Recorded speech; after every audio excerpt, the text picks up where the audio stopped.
बिस्मिल्लाहिर्रहमानिर्रहीम। अस्सलाम वालेकुम स्टूडेंट्स, कैसे हैं आप लोग? होप सो आप लोग बिल्कुल ठीक ठाक होंगे। आज हमने जो केमिस्ट्री का टॉपिक डिस्कस करना है वो है एवोगैड्रोस नंबर के बारे में। कल हमने कंसेप्ट ऑफ मोल के बारे में डिस्कस किया था कि मोल क्या है। मैंने आपको बताया था कि जिस तरह हम डिफरेंट थिंग्स जो हैं उसको मैयर करते हैं तो उसका कोई ना कोई यूनिट होता है, एक क्वांटिटी होती है जिसके अंदर उसको मैयर किया जाता है। जैसे लेंथ मीटर या सेंटीमीटर या मिलीमीटर के अंदर मैयर की जाती है। इसी तरह से जब हम वेट मैस को मैयर करते हैं वो या ग्राम्स में होता है या किलोग्राम्स में होता है। इसी तरह जब आप केमिस्ट्री में किसी एटम या पार्टिकल या मॉलिक्यूल या आयनिक कंपाउंड को मैयर करते हैं तो उसके लिए हम मोल यूज़ करते हैं। तो उसका मैंने कंसेप्ट आपको कल दिया था कि मोल क्या है, क्वांटिटेटिव रिलेशनशिप है जिसमें हमने किसी भी सब्सटेंस या पार्टिकल को मैयर करना होता है। आज हम पढ़े एवोगैड्रोस नंबर को। ठीक है, एवोगैड्रोस क्या है? सबसे पहले तो ये बात हमने ये देखनी है कि एवोगैड्रो एक साइंटिस्ट के नेम पे इसका नाम रखा हुआ है। एवोगैड्रो वाज अ साइंटिस्ट जिसने इनको डिस्कवर किया था। उसके बाद क्या है, कल हमने जो पढ़ा 1 मोल ऑफ अ सब्सटेंस। जब भी हमारे पास 1 मोल होगा किसी भी सब्सटेंस का तो हमारे पास उसके अंदर कितने पार्टिकल्स होंगे? 6.02 10⁻23 पार्टिकल्स। ये आप 9th में भी पढ़ चुके हैं, आप फेमिलियर होंगे इस टॉपिक के बारे में कि हमारे पास जो एवोगैड्रो होते हैं उसको हम शो करते हैं Na से।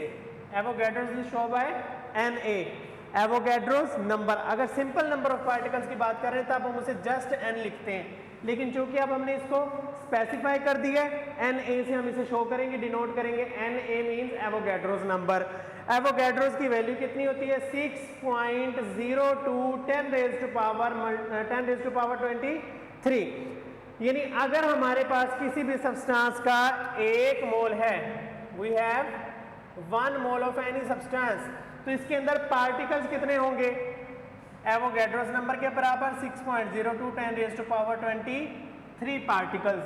अच्छा, अब वो जो पार्टिकल्स हैं ये मैंने कल भी बात की थी कि पार्टिकल्स हमारे पास कोई भी हो सकते हैं। पार्टिकल्स में भी एटम, पार्टिकल में भी मॉलिक्यूल, पार्टिकल में भी आयनिक कंपाउंड, पार्टिकल में भी आयनिक स्पीशीज, आयंस भी हो सकते हैं। तो ये तो हमने बात कर ली एवोगैड्रोस नंबर के बारे में कि एवोगैड्रोस नंबर फिक्स होते हैं, इनकी वैल्यू होती है 6.02 10⁻23 और इसको हम डिनोट करते हैं Na से। अब एग्जांपल्स पे आ जाएं। कल हमने बात की थी कि किसी भी सब्सटेंस का 1 मोल उसके मोलर मास के बराबर होता है। 1 mole of any substance will be equal to it's molar mass. अगर मैं लिखूं 1 मोल ऑफ हाइड्रोजन एटम, तो हाइड्रोजन का मोलर मास कितना होता है जी? हमें पता है 1.008। तो 1.008 gram of hydrogen atom will be equal to 1 mole. लेकिन अगर हम 1 मोल ऑफ हाइड्रोजन मॉलिक्यूल लें, 1 मोल ऑफ H2, तो ये होगा 2.016 grams. 2.016 grams of hydrogen molecule will be equal to 1 mole. Similarly अगर हम एटॉमिक ऑक्सीजन की बात करें, 1 मोल ऑफ ऑक्सीजन एटम, तो आप सबको पता है 16 ग्राम इसका मोलर मास होता है। तो 16 gram oxygen will be equal to 1 mole. अगर हम लिखें 32 ग्राम ऑक्सीजन, तो ये किसके बराबर होगी? ऑक्सीजन के मॉलिक्यूल के बराबर होगी। 1 मोल ऑफ ऑक्सीजन मॉलिक्यूल यानी O2 will be equal to 32 grams. तो बात समझ में आई? किसी भी चीज का 1 मोल जो होता है वो उसके मोलर मास के बराबर होता है। कार्बन का 1 मोल कितने ग्राम के बराबर होगा? 12 ग्राम के बराबर। मैग्नीशियम का 1 मोल 24 ग्राम्स के बराबर। सोडियम का 1 मोल 23 ग्राम्स के बराबर। इसी तरह से ग्लूकोज का 1 मोल 180 ग्राम के बराबर। सल्फ्यूरिक एसिड का 1 मोल 98 ग्राम्स के बराबर। नाइट्रिक एसिड का 1 मोल 63 ग्राम्स के बराबर। HCl का 1 मोल 53.5 के बराबर, 36.5 के बराबर। क्लियर? ये सारे मैंने आपको मोलर मासेस की वैल्यूज बताई हैं। अब हम यहाँ पे डिस्कस कर लेते हैं एग्जांपल्स को। अभी हम यहाँ तक एग्जांपल को डिस्कस करेंगे। ये ब्लू वाली लाइंस आपने नहीं देखनी, वो अगला टॉपिक है। 1 mole of hydrogen atom will be equal to it's molar mass 1.008 grams. तो इसके अंदर 1 मोल के अंदर हमने क्या बात की थी? कितने नंबर ऑफ पार्टिकल्स होते हैं? 6.02 10⁻23 पार्टिकल्स। 1 मोल होंगे तो पार्टिकल कितने? 6.02। 1 मोल होंगे तो मास कितना होगा? मोलर मास के बराबर। 1 मोल ऑफ हाइड्रोजन मॉलिक्यूल 2.016 और particle 6.02 10⁻23। 1 mole of oxygen, molecular oxygen 32 gram mass है और एवोगैड्रोस नंबर उसके क्या है, नंबर ऑफ पार्टिकल्स हैं। Similarly 1 mole of carbon will be equal to 12 grams और 6.02 × 10⁻23 क्या है, उसके नंबर ऑफ पार्टिकल्स हैं। इसी तरह से 1 mole of sodium is 23 grams और एवोगैड्रोस नंबर उसके क्या है, नंबर ऑफ पार्टिकल्स हैं।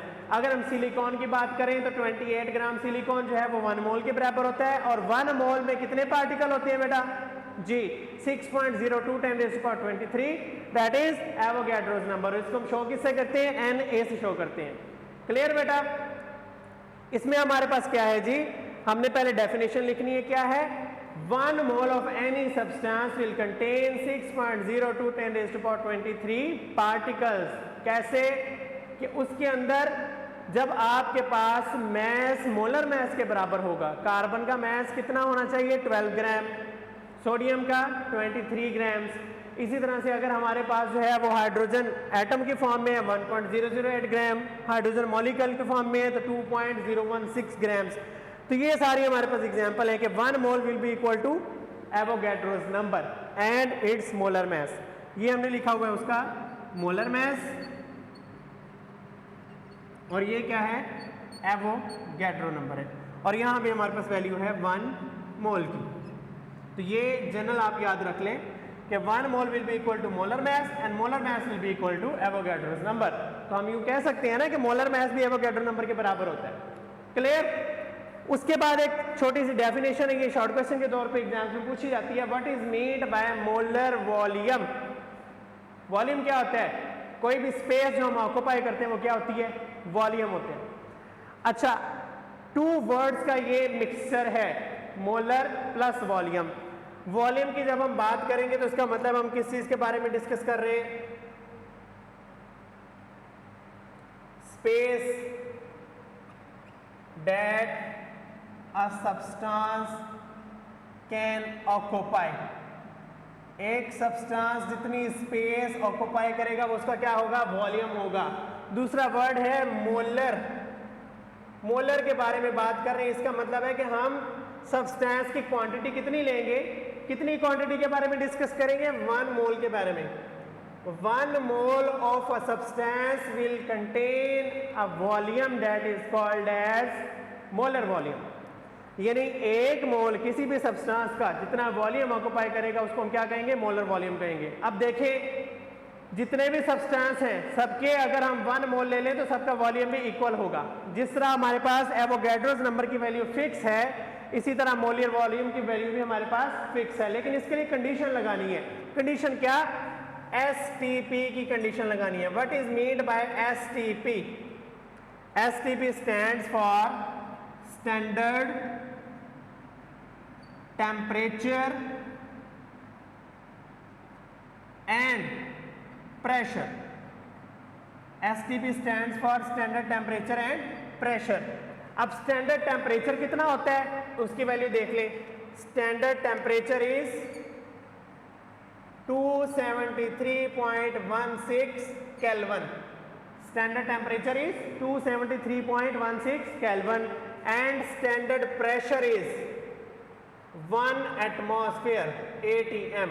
अब एटमॉस्फेयर उसका यूनिट होता है और केल्विन टेम्परेचर का यूनिट है। केल्विन को हमने डिग्री सेल्सियस में मेजर नहीं करना। क्लियर। केल्विन को हम अपनी बुक में किस चीज में मेजर करेंगे, टेम्परेचर को केल्विन में मेजर करेंगे। और स्टैंडर्ड प्रेशर हमारे पास कितना है, 1 एटमॉस्फेयर, और एटमॉस्फेयर जो है वो प्रेशर का यूनिट है।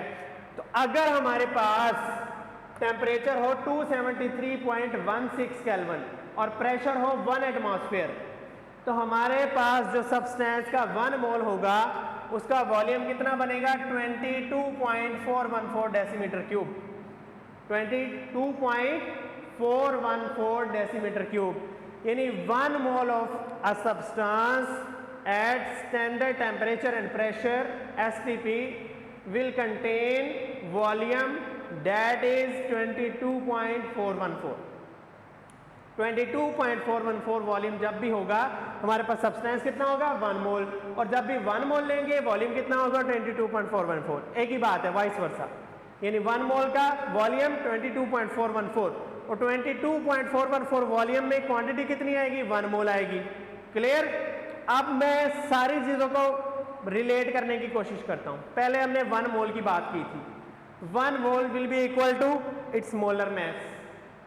1 mole of any substance will be equal to its molar mass, and 1 mole of any substance will be equal to Avogadro's number। 1 mole he molar mass के बराबर है, 1 मोल ही एवोगैड्रो के बराबर है, और 1 मोल ही मोलर वॉल्यूम के बराबर है। 1 मोल ही मोलर वॉल्यूम के बराबर होगा, और मोलर वॉल्यूम की वैल्यू कितनी है? 22.414 decimetre cube. 22.414 decimetre cube. Clear? दोबारा से देखें, यही एग्जांपल्स मैं दोबारा रिपीट कर रहा हूं, लेकिन अब की बार मैं मोलर वॉल्यूम को भी बीच में इंक्लूड करूंगा। 1 mole of hydrogen atom, 1 mole of hydrogen atom will be equal to it's molar mass. कितना है हाइड्रोजन एटम का मोलर मास? 1.008 ग्राम्स। कितने पार्टिकल्स होंगे? एवोगैड्रोस नंबर के बराबर पार्टिकल्स होंगे, 6.02 10⁻23 पार्टिकल्स।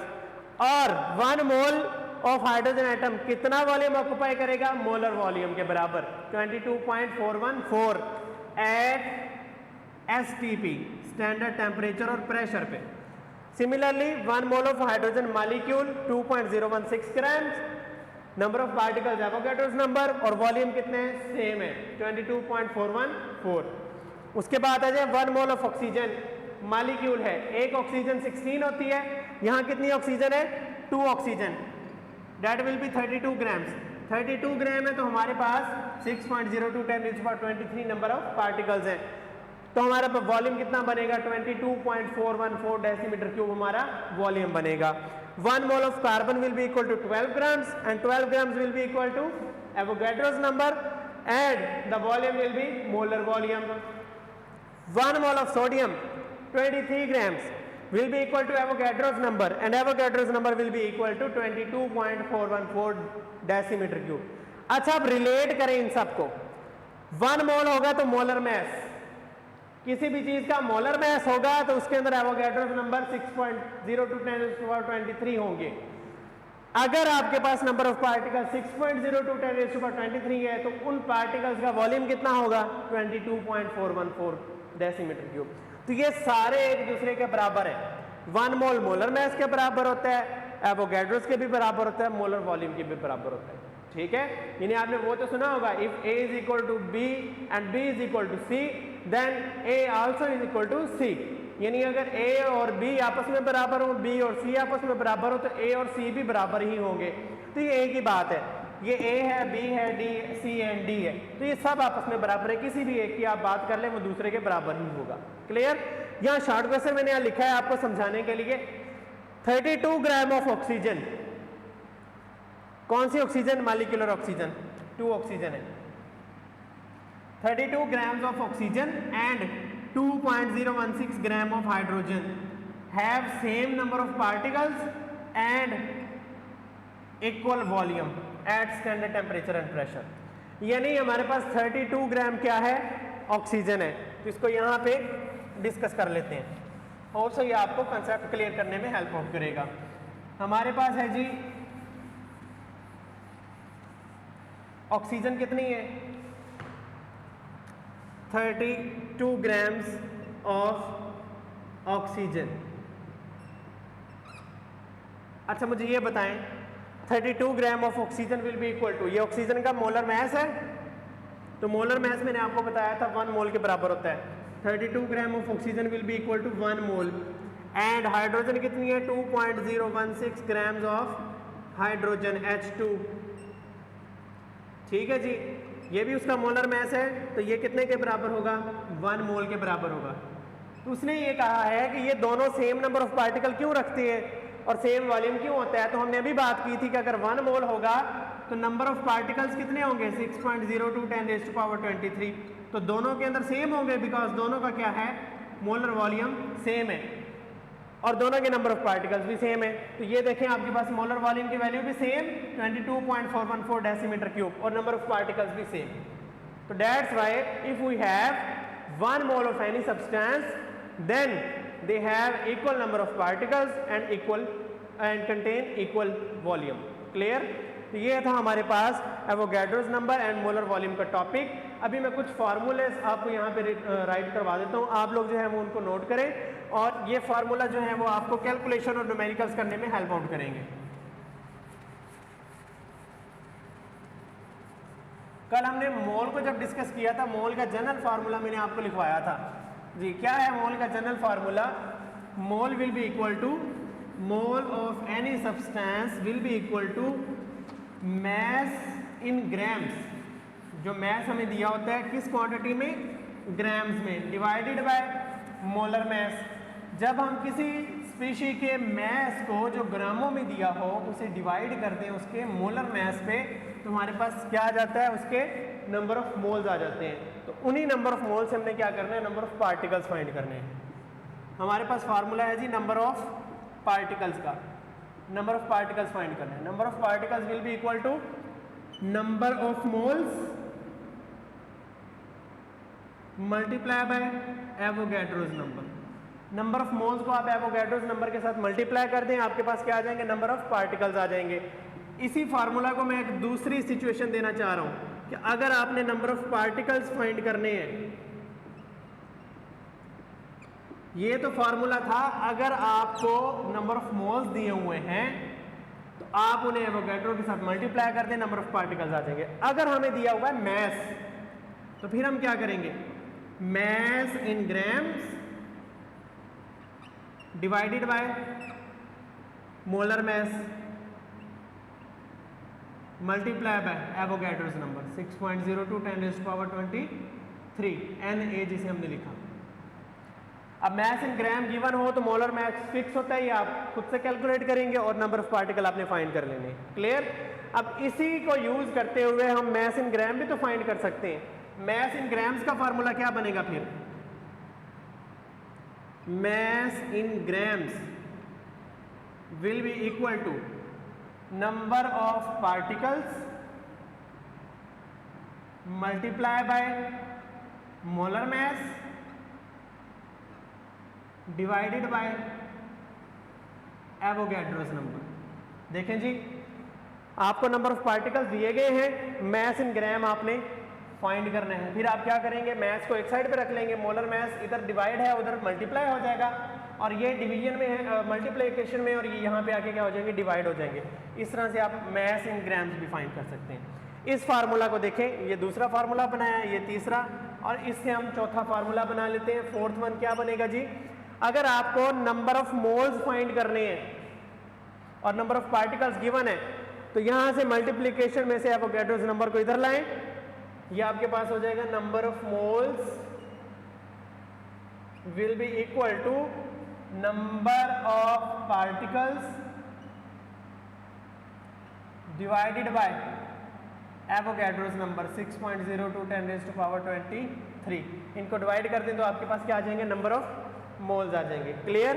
एक और चीज याद करें, small n stands for number of moles, capital N stands for number of particles, Na stands for Avogadro's number. Clear? M, small m stands for mass in grams, capital M stands for molar mass, small t stands for temperature, किस unit में? Degree Celsius में। Capital T stands for temperature, kelvin unit में। Clear? ये सारी चीज़ें आपने याद रखनी है। इसी तरह से capital P stands for pressure, capital P को हम रखते हैं प्रेशर के लिए। तो ये सारे यूनिट्स आपने लाजमी याद रखने हैं। ये चैप्टर नंबर 1 में भी काम आएंगे, चैप्टर नंबर 3 में भी काम आएंगे, चैप्टर नंबर 9 में भी काम आएंगे। Chapter number 1, 3 and 9। Small n number of moles, capital N number of particles, Na अभी पढ़ा नंबर एवोगैड्रोस नंबर को बोलते हैं, small m mass in grams, capital M molar mass, small t temperature, लेकिन यूनिट कौन सा? Degree Celsius. Capital T temperature, unit कौन सा? Kelvin. P capital P stand for pressure. इसी तरह से D जो होता है उसको हम लिखते हैं डेंसिटी के लिए, D stands for density. Capital V stands for volume. Clear? ये कुछ इंफॉर्मेटिव थिंग्स थी जो मैंने आपको जो है वो बताई हैं आज। तो होप सो आपको ये टॉपिक जो है वो समझ में आ गया होगा और इजी भी है, ये कोई मुश्किल बात नहीं है। इसको कम्प्लीटली थॉरली स्टडी करें आप लोग और इसमें जो क्वेश्चंस वगैरह होंगे और आंसर जो है वो आपने उसके खुद से नोट डाउन करने की कोशिश करनी है, अपने फोल्डर पे इसको लिखें। नेक्स्ट टॉपिक में इंशाल्लाह हम स्टॉकियोमेट्री को डिस्कस करेंगे। तब तक के लिए मुझे इजाज़त दें। अल्लाह हाफिज़।